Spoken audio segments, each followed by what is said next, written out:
내가 쓴 것 중에 좋은 것들만 골라놓은 시집. 그래서 이제 날짜 이렇게 쓰는 거죠. 시작한 날짜와 끝나는 날짜. 그리고 한 권을 다 채웠으니까 다음 노트를 이제 채우기 시작하는데 그게 한 계절에 하나 정도 되더라고요.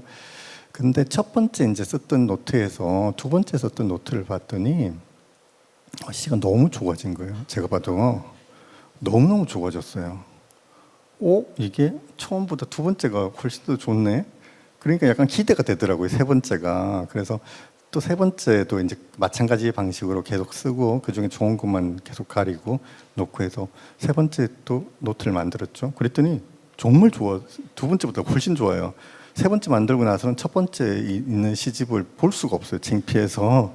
그래서 세 번째 시집까지 만들고 그런 시집을 한 5개 정도 만들었습니다. 그래서 5개 정도니까 뭐 1년 반, 2년 정도 걸렸고요. 그러다가 이제 군대를 가게 됐고, 그리고 이제 군대를 제대하고 나와서는 이게 내가 원했던 인생은 아니지만 어쨌든 그냥 받아들이고 살자 해가지고 이제 취직을 해보자라고 생각을 했어요. 그러면서 이제 보니까 시가 남아 있어서 이 시들은 어떻게 하지? 생각해 보니까 약간 청춘의 흔적 같은 그런 느낌이 들어서 이 시들 중에서 이제 제일 좋은 순서대로 다시 시집이 막 5권 정도 있으니까 이렇게 골라내는 거죠. 그래서 그 중에 이제 한 5편 정도만 골라서 투고를 해보자.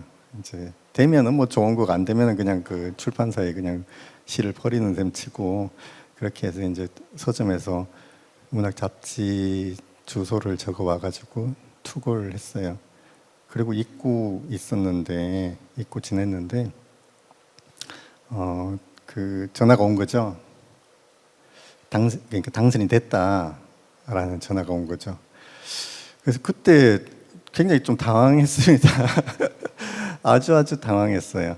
이것도 뭐지라는 생각이 좀 들긴 했는데 시는 그래도 좀 괜찮았어요. 제 생각에 시인이라는 것은 약간 그 귀족의 자귀, 뭐 백작, 뭐 이런 거라고 생각을 했거든요. 직업이 될 수가 없다. 이거는 그냥 시인이라는 건 지위만 보여주는 것이다. 라고 생각했기 때문에 뭐 직업을 다시 나는 다른 직업을 구할 거야라고 생각을 했었는데 그 다음에 다시 소설가가 됐어요. 소설가가 됐을 때는 제가 좀 당황을 했습니다. 소설가는 직업인 것 같았고 그리고 제가 처음으로 쓴 장편 소설이 당선되면서 소설가가 됐기 때문에 자신감이 좀 없었어요. 제가 이만큼 긴 소설을 또 쓸 수 있을까라고 생각하면 자신감이 전혀 없었습니다. 전 소설 쓰는 법도 몰랐고 단지 도서관에서 읽은 책들 때문에 쓴 소설인데 내가 직업적으로 이걸 쓸 수 있을까? 회의가 들고요. 그리고 소설가가 되고 나면 다른 직업을 구하지 못하고 소설을 계속 써야 될 것 같은데 이게 내가 원했던 삶인가? 라고 생각하면 또 아닌 것 같고요. 그래서 그 투고한 소설이 당선됐으니 그 출판사로 와라 라는 연락을 받고 고민을 굉장히 많이 했습니다. 그 출판사 건물이 있는 곳까지 가서 1층에 커피숍에 앉아서 30분 동안 또 고민을 했어요. 이 상을 받아야 되느냐 말아야 되느냐. 농담이 아니고 진지한 고민입니다. 왜냐하면 이걸 받게 되면 제가 원치 않는 인생이 펼쳐질 것 같고 그래서 앉아가지고 받으면 이런 거 리스트를 작성했어요. 받으면 좋은 이유, 받으면 안 좋은 이유. 받으면 좋은 이유는 모르겠고 받으면 안 좋은 이유가 너무 많더라고요. 나는 소설가가 되고 싶은 꿈이 없었어. 그다음에 나는 뭐 자신이 없어. 다음 소설을 쓸 자신이 없어. 그리고 소설가는 되게 힘들 것 같아. 그냥 직장에 취직해서 그냥 살고 싶어. 받으면 좋은 이유는 한 가지밖에 없었습니다. 상금이 2천만 원이었어요. 그래서 1994년이었는데요. 상금이 2천만 원이어가지고 너무 큰 돈이었어요. 제가 대학교 4학년이고요. 그래서 받기 싫은 이유는 막 너무 많은데 받으면 좋은 이유는 하나밖에 없었는데 그 하나의 이유가 모든 것들을 다 압도해 버려가지고 이런 마음을 먹었습니다. 그러면 일단 상금만 받고 일단 다음 작품 모르겠다라고 생각하고 이제 일단 올라가기로 했어요. 그래서 올라가서 그 문을 열고 들어가게 된 거죠. 그래서 소설가의 길로 접어들었습니다. 그리고 고생을 엄청나게 했어요. 진짜 이루 말할 수 없을 정도로 고생을 많이 했습니다. 왜냐하면 저는 소설을 쓰는 방법을 알지 못하고 있고요. 그 다음에 소설을 써야 되는 이유도 모르고 있었어요.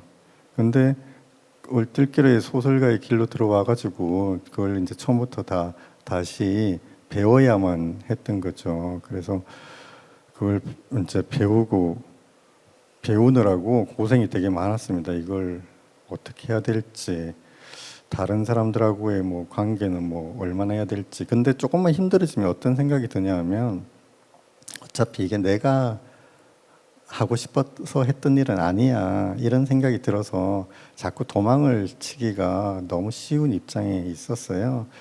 하지만 이제 그런 입장에서 계속 이제 마음을 다시 세우고 뭐 각오를 다지고 그래서 뭐 마감을 지키고 막 하느라고 무척 힘들었죠. 힘들었는데 그러면서 이제 소설 쓰는 법에 대해서 조금씩 알아가게 됐습니다. 소설 쓰는 법은 이제 뭐 간단하게 이제 말씀드리면 그 소설을 쓰다가 보면 인생관이 이제 바뀌게 됩니다. 어떻게 바뀌냐면은 그 사실을 알아야 되는데요. 처음에 쓰는 원고가 제일 안 좋다. 이 사실을 일단은 아셔야지 돼요. 처음에 쓰는 원고가 이제 제일 좋다고 생각을 하게 되면 아니면 그 다음 작품이 안 좋아질 가능성이 있잖아요. 두 번째 작품이. 그러면은 이걸 유지해 나가기가 되게 어렵습니다. 그 예술이나 뭐 이런 건축도 마찬가지고 뭐 뭘 창조하는 작업에 있어서는 첫 번째는 큰 의미가 없어요. 뭐가 중요하냐면은 이걸 지속시키는 힘입니다. 유지하는 힘. 자기가 뭐 좋아하는 일을 할 때도 첫 번째 뭐 어떻게 대비를 하느냐 이거는 크게 중요하지 않고요. 이걸 지속시키는 힘인데요. 계속 쓰는 힘, 계속 그리는 힘, 계속 만들어가는 힘인데 되게 어렵다라는 걸 제가 글을 쓰면서 알게 됐어요. 그 이유는 제가 일단은 소설을 써보면 이 소설을 반드시 고쳐야 됩니다. 시는 좀 다를 수도 있어요. 시는 시인한테 여쭤보시고요. 시는 제가 안 쓴 지가 지금 20년도, 30년도 넘기 때문에 시는 잘 모르겠는데요. 소설은 처음에 쓰는 것들은 정말 안 좋은 글들이에요. 거의 구상에 가까운 글들이고 말이 연결이 안 되고 이야기도 뭐 당연히 연결이 안 되죠. 하지만 이걸 제가 고치면서 점점 완성해 나간다라는 그 태도를 가지고 있어야 돼요. 그렇다면 이게 어떻게 되냐면은 제일 나중에 쓰는 버전이 제일 좋은 버전이 될 것이다라는 것을 알고 있어야 됩니다. 그래야지 이걸 고칠 수가 있는 거죠. 그걸 만약에 그게 이렇게 긴가민가 하면 나중에 쓰는 게 좋을지 지금이 더 좋은 거 아닌가 이런 의심이 든다면 이 작업을 해나가기가 되게 힘들어요. 고치기가 어려워지는 거죠. 근데 저는 이제 고생을 하면서 여러 번 소설을 발표하고 쓰고 하면서 알게 된 게 내가 나중에 쓰는 그 버전이 가장 좋은 버전이다라는 걸 이제 확신을 하게 됐어요. 그래서 일단은 그냥 쓰는 거죠. 지금은 그냥 뭐 정말 이상한 이야기를 쓰셔도 돼요. 아무 상관이 없어요. 왜냐하면 한 달 뒤나 1년 뒤에 이걸 다 고칠 거거든요. 그래서 지금은 뭐 문장이 안 맞아도 상관이 없고 심지어는 저는 이렇게 단어만 쓸 때도 있어요. 이 단어가 나중에 뭐 내일 또 제가 고칠 거고 모레 또 고칠 거고 그 다음 날도 고칠 거기 때문에 한 일주일 뒤에 가면 어떤 이야기가 된다 이런 것을 알게 된 거죠. 그래서 어떤 경우에 저는 작품을 지금에 와서는 발표를 늦추는 것도 많습니다. 왜냐하면 안 쓰면 안 쓸수록 좋아요. 빨리 발표하는 것보다 1년 뒤에 발표하는 게 이걸 계속 만지고 있으면 그때 훨씬 더 좋은 작품이 될 수가 있기 때문인 거죠. 그래서 1년 뒤에 가면은 제가 훨씬 더 이 작품에 대한 경험이 쌓여서 1년 전에 썼던 글들을 아주 풍부한 레퍼런스와 시각을 가지고 얘를 고칠 수 있구나 이런 것들을 이제 알게 되거든요. 그래서 작품이 굉장히 좋아지게 됩니다. 그래서 이제 제가 그런 세계관이 조금씩 바뀌게 됐어요.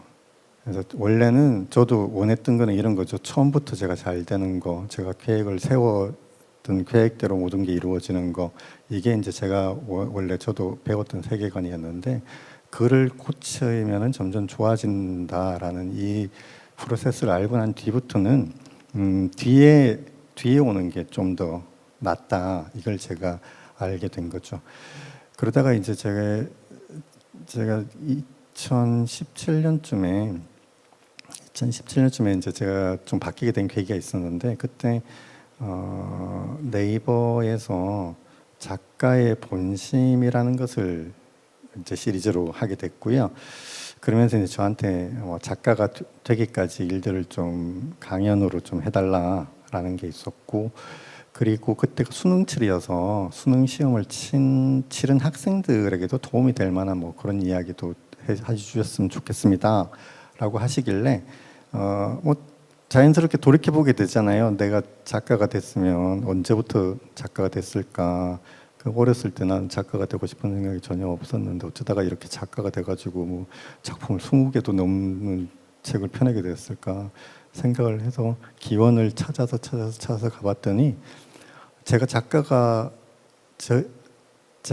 되는 첫 번째 시점은 대학교 1학년 1학기 때더라고요.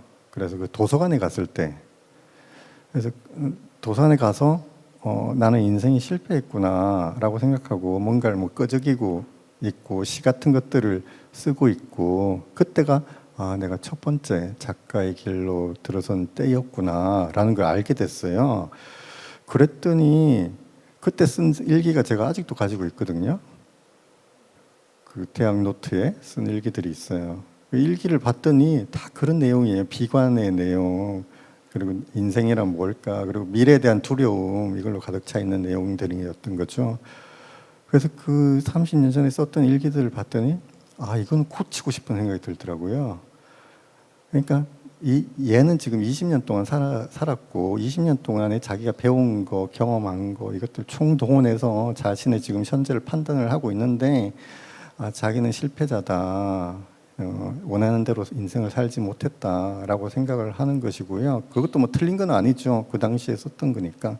근데 제가 이제 다시 그로부터 30년 정도를 더 살고 나서 봤더니 이긴 실패가 아니고 이거는 작가가 되기 위한 첫 번째 어떤 단계였네, 이걸 알게 되는 거예요. 그래서 저는 사실 일기를 잘 고칩니다. 역사를 왜곡하는 게 아니고요. 역사를 왜곡하고 싶어서 고치는 게 아니고, 그거는 이제 저의 시선과 그 관련되어 있는 제 시선을 교정하기 위해서 고치는 겁니다.